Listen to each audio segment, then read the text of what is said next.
So the Springboks will be in action for the first time in November up against Scotland, a side that beat Fiji by 40 points not too long ago. And in this video, we're going to be trying to predict what Rassie Erasmus will be going with for his Springboks. 23, but it is myself and it is Rugbyitch. Scotland, impressive game up against Fiji, having a lot of tries, tackling very well. South Africa, this is their first challenge of the 3 matches.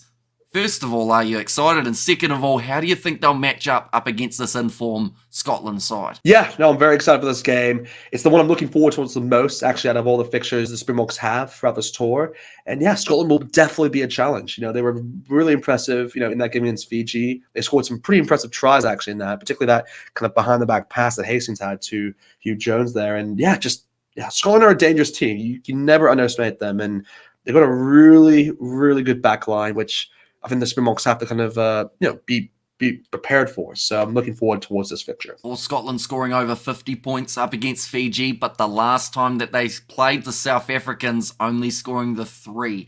Not a single try being scored.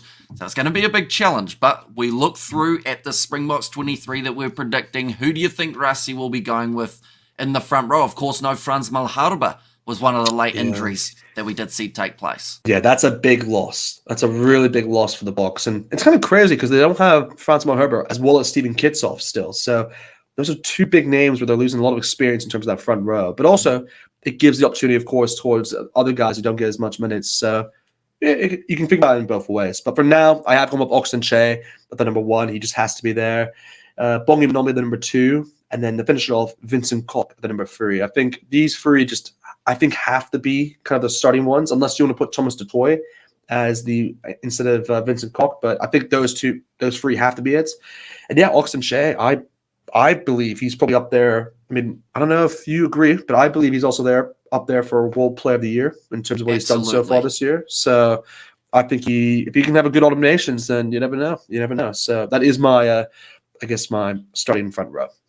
Yep. I honestly don't think there's been a prop in the last, I want to say maybe 5 years that has had that same impact that Oxenshea is currently bringing for the Springboks. So yeah, definitely up there in terms of the contenders. Unfortunately, though, I feel like his teammate Peter Steph du Toit might steal it off him for the Player of the Year award. I agree. But looking through at this front row, I have gone with the exact same as yourself. Oxenshea, Bongi Mbonambi, and Vincent Koch. Vincent Koch always has been that understudy, I guess you could say, of Frans Malherbe, but now he could get that opportunity to get himself a few good minutes under his belt, but it's still a very strong front row. A few uncertainties about certain positions for the Scottish, mainly that number 2 jersey. I know Ewan Ashman got a bit of criticism. Yes, he did quite well up against Fiji, but maybe someone like a Johnny Matthews is who they really want to see in there for that rolling maul ability, because I actually talked about it quite a bit on the Scotland-Fiji stream. Scotland, their rolling maul defense was strong, but they have to be 100% accurate with it when it comes to playing South Africa, because that side just know how to score tries in emphatic fashion. Looking through at the locking duo. Now, the Springboks have a problem, but it's actually a really good one to have. They have 4 class locks, and unfortunately, theoretically, they can only play 3 of them here, unless, of course, they want to go and try and chuck an extra one off the bench. In the locking duo, I've gone number 4, Eben Etzebeth, number 5, Ruan Nokia. Now, this easily could have been Franco Mostert. This could have been Arje Snyman. And fun fact, still up to this stage of Eben Etzebeth's illustrious career, those 2 have never started in a game together.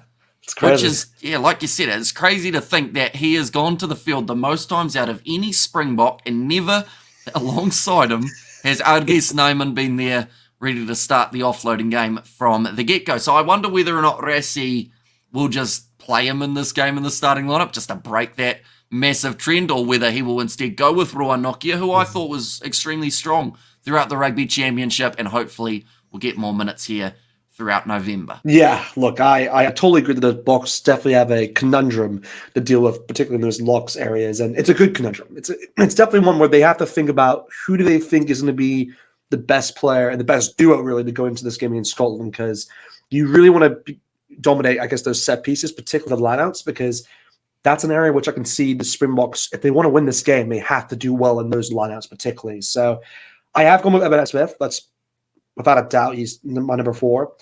The number 5 is one where, like, I wanted to put Franco Mossad in here, but I have also gone with Ruhan Nortje. I just think he is the guy that has to go in there. And that combination was really good, like superb, really, throughout the Rugby Championship. So that's the reason why I've come with that duo. Alrighty, so now we move on to the loose forward trio. I don't see too many surprises in this regard, although we did see Cameron Honeycomb added into the Springbok side. Absolutely ecstatic for that man. He's worked hard throughout the last couple years. The problem is he plays a position that they've already got 2 pretty well set guys in, and that is Jasper Wiese and Elric Lowe. So it's going to be tricky to get minutes, but perhaps Rassi is not done with his experimentation. Maybe he will give those new guys a bit of a chance. But for yourself, you going with the same loose forward trio to be expected? Yeah, I've gone with the expected. I've gone with Sia Khaleesi, number 6, Peters at the toy, number 7, and Jasper Wiese at the number 8. I just think those 3 have to be it. I wouldn't be surprised, actually, if he wants to try Eric Lowe in this game at the number 8. I think he's a player that he's not too far off Jasper Wiese, I'd say, in terms of quality, but I just think Jasper Wiese just, at the end of the day, just has that experience. I think that's really what it counts for, and I think that will be the, I guess, defining factor in terms of that number 8 spot. So yeah, that's my loose forward trio. And I am once again identical. Sia Khaleesi, number 6, as the captain. Peter Steph-Toy, he's just an outstanding player, isn't he? Like, no matter where he is in that forward pack, maybe with the exception of the front row, he just adds a really big impact. I mean, we saw him at 4. We saw him play in the locking. He's a cover hooker. He's a cover hooker. Championship. We could see him feeding the scrums, just like Cheslin Colby did as well, perhaps. But yeah, I'd definitely have him in the starting side. Although there is a chance, maybe if he is going experimental, we could see.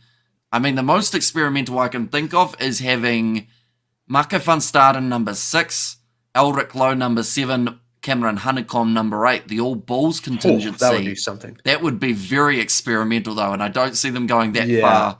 But who knows what Rassie's thinking? He's one of those guys that we think that you can start to find a trend and a pattern, and then he tries out like 55 Springboks in an individual season, and you go, okay, we don't know what he's going to do. And I feel like hopefully this 4-pack that we've gone with is pretty close. Jasper Wiese is my number 8, so we've actually got identical 4-packs for what we are predicting here as well. But looking through at the 19 combination, this is where I've got number 9, Jaden Hendrickse, number 10, Handré Pollard. Although I did talk to you a little bit before the recording, and I mentioned, I wonder, with the attacking that we saw from Scotland, whether or not South Africa can afford to have Handré Pollard, kicking it back in behind and allowing Scotland to counter-attack. But you made some very good points in that regard, and you said that Scotland will not be able to play in the same way that they did up against Fiji, up against this box side. At the end of the day, like we said, the last time that they played, they couldn't bust through that Bok defensive line. And Pollard's kicking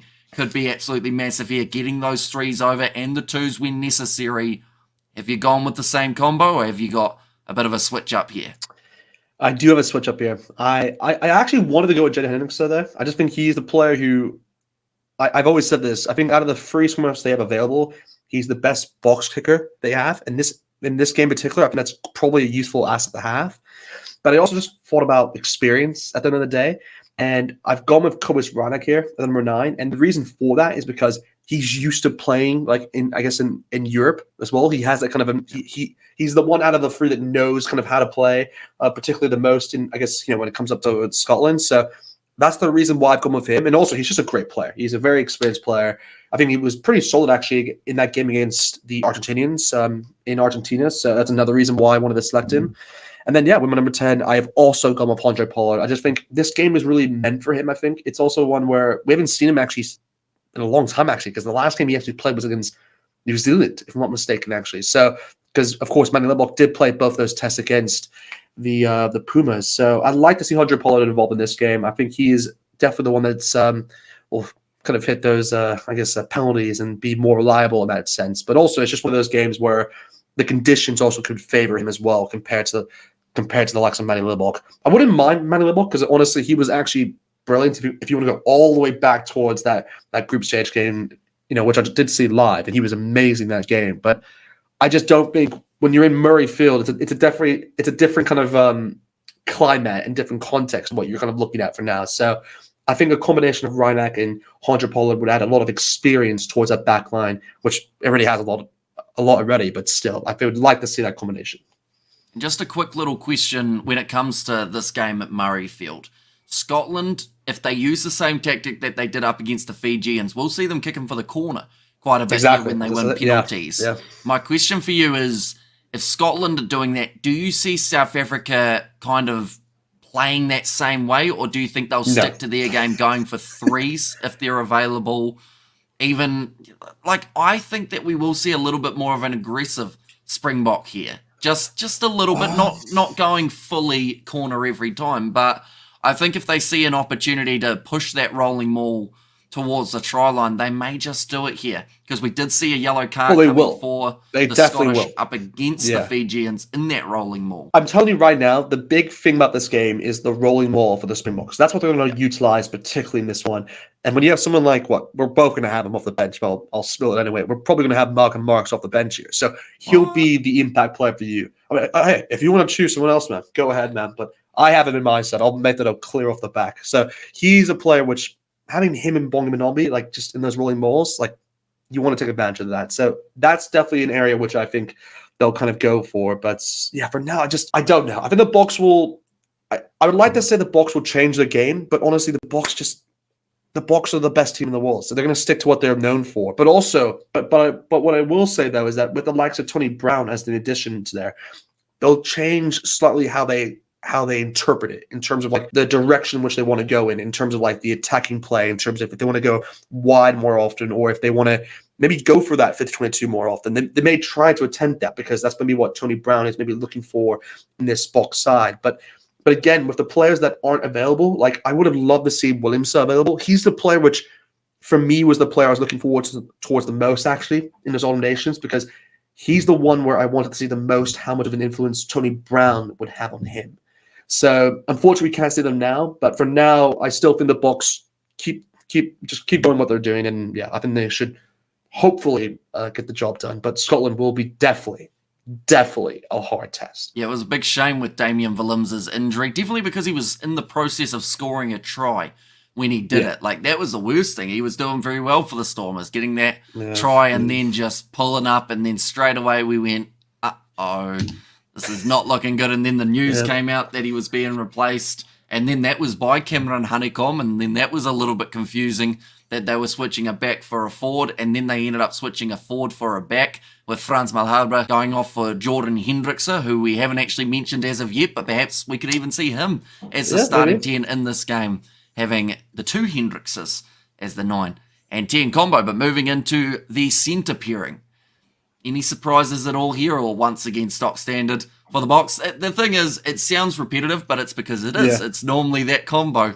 at the moment. And yes, they've got Andre Esterhuizen back, and yes, they've got Lukhanyo Wan, but Deolinde, Jesse Kriel, you got to go with those two. Like you got to go with those two. I think in a weird way, I think it's more the England game where you can make that call, but it depends more about how well this game goes. I think like if the Boks don't play well in terms of that back line, then that's where maybe you have to make that.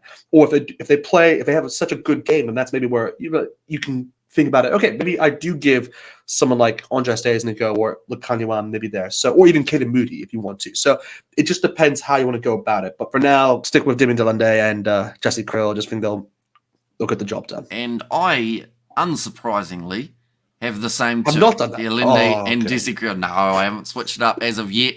That's the thing. You've even got Damian Willemse was a possibility at inside centre with the amount of positions that he could cover. Coming off the bench, he could have really added that X factor and had a lot of versatility for the Springboks late. The back three now, though. This is where I do think it's relatively self-explanatory.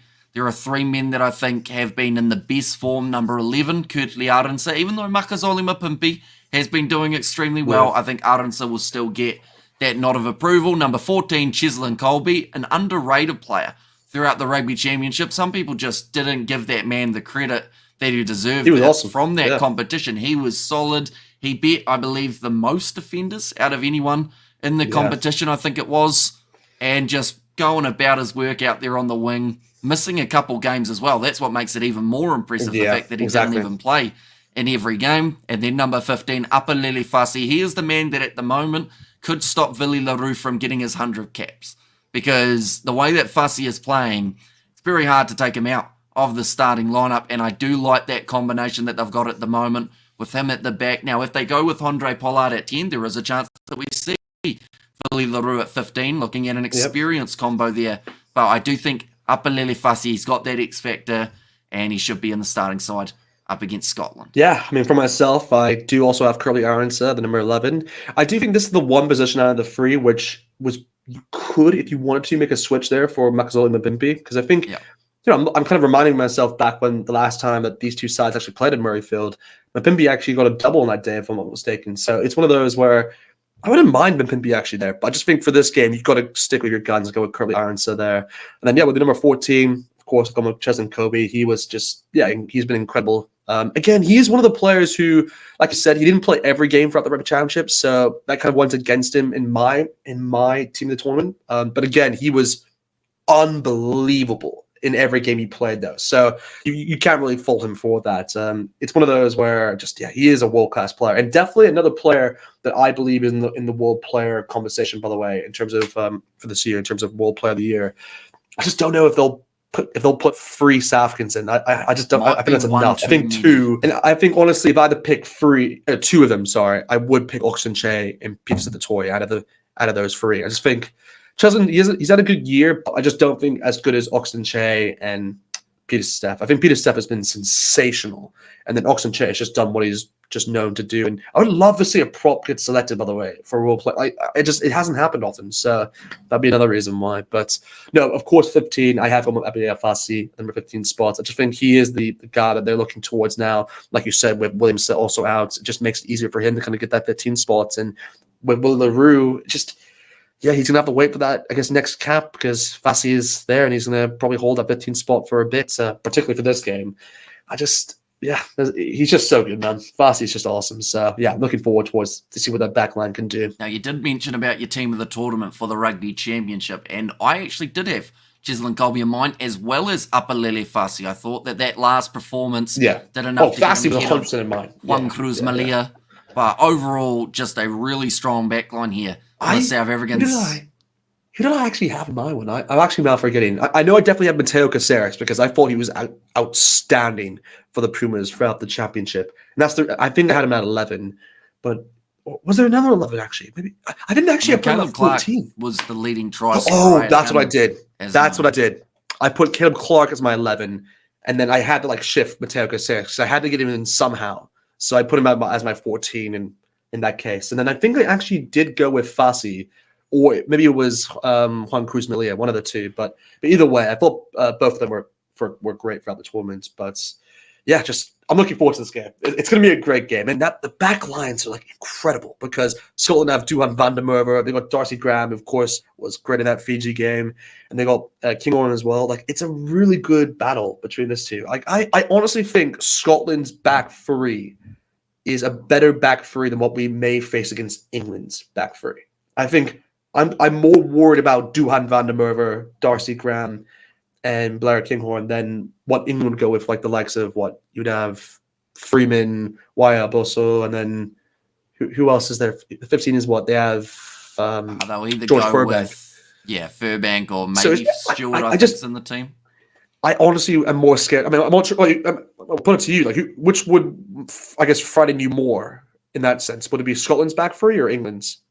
I mean, Fiwa Boso's in great form at the moment, but I do think that Duhan van der Merwe, that physicality that he brings, him versus Cheslin Kolbe, is always entertaining to watch, because in a way, it is pretty much David versus Goliath, or I guess you could say Duhan versus Goliath, because he is a lot bigger than Cheslin Kolbe, but then that doesn't mean that Cheslin can't sit him down. Awesome. And that's one of the entertaining factors. Yeah. In the equivalent of something like the UFC, you've kind of got a heavyweight versus maybe a lightweight or a welterweight, I guess you'd say, at the most for Cheslin Kolbe, probably more likely a flyweight. But it's just one of those battles that when they go head to head, you just never know what way it's going to go. And then out on the other wing, that's the thing. 15 for me is a bit of a question mark here for Scotland, because they did have Kyle Rowe for that game up against the Fijians, but he is now, I believe, injured. So that leaves a bit of chemistry that needs to be built up. Glasgow Warriors, of course, dominating the Scottish international side. They'll have to make that big change at number 15. But speaking of changes, the bench for South Africa. Have we got 6 forwards here, or have you only got the 5? I've gone with 6. I've gone with 6. Split. I have as well. So in the front row replacements, who are your 3 that you've decided to go with? So like I said already, I have gone with Malcolm Marks as my replacement hooker. He is definitely going to be there. And then, for my replacements, I guess props, I've gone with the likes of Gerhard Stinkap as my loose head. And then for the tight head, I've gone with Thomas Dutoy. So, that's my replacements off the bench. Well, for me at number 16, I've gone with the massive bold call, and I've gone Malcolm Marks as the number 16. Number 17, I've gone Gerhard Stennekamp. And number 18, I have made a little bit of a massive call here. I've gone Wilco Lowe as my replacement. Ooh, okay. Tight hair prop. I feel like he'd work quite nicely with this lineup, definitely because we did see quite a bit of physicality from Scotland. And Wilco Lowe, I mean, he's a tank of an individual, got brought into the side due to the injury of Jan Hendrik Wessels, one of 2 players who did make their way in. So I'll give him a shot, see how he goes here up against Scotland. But moving on to the replacement forwards, the other 3 positions for me at number 19, I have gone Arie Snyman. Now, Franco Mostert, it would be a shame to leave him out, but I just don't know whether or not he is 100%, like I assume he is, with him being selected in the squad. But it's just been so long since we've seen him, and I really wanted him somewhere, but I just couldn't work out where to put him. Yeah, and I feel like Arie, for his offloading later on in a game, is what they'll probably decide to go with. Number 20, Quagga Smith, Mr. Super Sub himself, and then 21, Elric Lowe. So out of these positions, I could see them maybe going with Mostert in there and then Quagga, and then maybe taking Elric Lowe out, having Mostert as the loose forward cover as well. But I just don't see a way, to be honest, that they leave Arie Snyman out of this game up against Scotland just for that offloading ability near the end of the game. It's just a very tricky one that they've got too many good players. And I mean, it's not a bad thing to have. No, it's not. It makes it very difficult to select just 23 players. Yeah, no, I agree. Agreed. For myself, I've also gone with RJ Snyman there. I just think he is the player to go with in terms of that kind of replacement off the bench. But I've actually gone with Markov and Staden off the bench as well here, along with Quagga Smith. So it's a bold call. It's one of those where they can either go with Markov and Staden or Eric Lowe. It's not going to really impact, I think, how they kind of go about it. I'm just thinking more about who would they replace, who's more likely to be replaced off the bench. And I think Khaleesi is more likely to come off for Markov and Staden than kind of swapping Jasper Visa for Eric Lowe. Because again, Quagga Smith can kind of cover that 8 spot as we've seen beforehand. And if he needs to, Quagga Smith can also cover the 7. But I kind of expect, Peter Setatoy to play most of the game. So that's kind of my reasoning behind that. But again, that can be easily switched for Eric Lowe if need be. So you're saying that Quagga is your 8 cover for this game, or is he also covering 6 for Khaleesi? He's more like Quagga can play any position. He can play any of the 3. But he's more the way I framed it. He's more of a cover for the 8 for this game. So yeah. Okay, I had a little bit of a concern there. I thought you had 2 guys covering that same 6 jersey, and I was thinking, well, if anyone's going to do it, Racing might have a different tactic. Everyone just play 25 minutes each. That's all good. Just do that. Yeah. Just rolling subs. Exactly. Imagine that. Imagine if rolling subs were a thing in rugby union. That would be scary. Like the amount of players who would just be fresh coming back out there onto the pitch. In fact, when we think about it, international sports-wise, rolling subs, I think rugby league, you can bring the same player on once he's gone off. I think they've got that as an opportunity. Yeah, other than that, I can't think of too many international sports. Football, once you're off, you're off. Well, let us know in the comments. If you want to talk American football, I mean, I think that's the only sport I can think of that kind of does that. Let us know in the comments if there is another sport. I think about it. Hockey, I think, does it as well, don't they? There's actually probably quite a few. They have rolling subs. Actually, hockey is probably the best example, actually. That is actually the best example. That is probably the prime example of it. When I ask a question and then I actually think about it, and just answer for yourself. Of a question that is, yeah. So you can still answer it in the comments, but I think we've debunked it that quite a few sports do have the rolling sub situation. But the back replacements, 2 left for our sides, Tim. For yourself, who have you gone with as your number 22, 23? Yeah, for 22, this is where I call Grant Williams to come off the bench. Again, gone for him for a 6-2 reason because he can cover that, winger spot if need be. Of course, he's coming in that scrum half position. And then 23, I have gone with Willie LaRue off the bench. I believe you had a bit of experience there and will be a tight and trusted player to have kind of off the bench. Because again, if need be, they can kind of put him at 10. You can put Pollard at the 12. You can put, I don't know if they have an issue with the center spot. You can shift Pollard there, put Willie at the 10, Fassi at 15. Like, there's a lot of combinations you can kind of go out with. So I thought it just made the most sense to do that. Okay, so I have also got Grant Williams as my number 22, but 23, this is where I've actually gone Jordan Hendrickse. A little bit similar to Villy LaRue, but Jordan Hendrickse, he does cover 10, he does cover 15. I believe he can also play 12, but more than likely in that scenario, they may reshuffle a bit, have Pollard maybe go into that 12 jersey, and then you've also got Jesse Creel who can cover the wings, who's already in the starting side. So I do think that Hendrickse, based off his URC and Curry Cup season, I'd say that he'd be a really good kind of option here for the Springboks. Although the last time he was given a chance, I don't think he had the best game in an international kit, unfortunately. So hopefully he's kind of got some of those things and fixed them throughout the season, which I think he has. I think he'll be a little bit similar to Apalele Fassi. It wasn't that long ago that people were like, nah, we don't want him in a Springbok kit. He's not good enough. And then he's gone away and he's just completely evolved his game. And now he is definitely a mainstayer. But nonetheless, we do thank you all very much for tuning in, ladies and gentlemen. If you did enjoy, of course, be sure to leave a like and subscribe. And be sure to check out Tim's channel in the description as well as the pinned comment. Let us know who you think Rassi will be selecting in his 23-man side up against this Scottish team. But thank you all very much for tuning in. And we will see you all for the next one.